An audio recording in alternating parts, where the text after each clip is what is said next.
digne. Toujours dans ce chapitre sécuritaire, il est aussi, Monsieur le Président, il est surprenant que dans le cadre du récit factuel,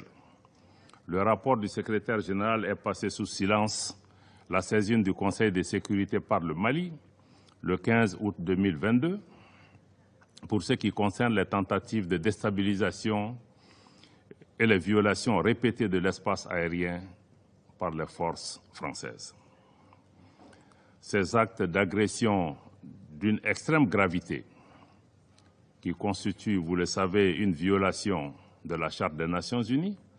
mais aussi une violation du droit international, nous pensons que, mesdames et messieurs les membres du Conseil,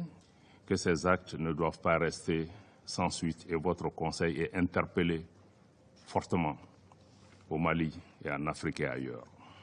C'est pourquoi le gouvernement renouvelle sa demande d'avoir une réunion spécifique du Conseil de sécurité qui lui donnera l'occasion de présenter des preuves concrètes des actes de duplicité,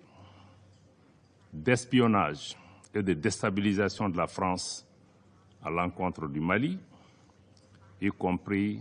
le partage de renseignements et le largage de matériel au profit d'organisations criminelles qui sont à l'origine de l'insécurité et des violences contre les populations civiles qui, mesdames et messieurs, attendent du Conseil de sécurité qu'il assume sa responsabilité principale de maintien de la paix et de la sécurité internationale. Nous avons également pris à témoin, à travers cet exercice,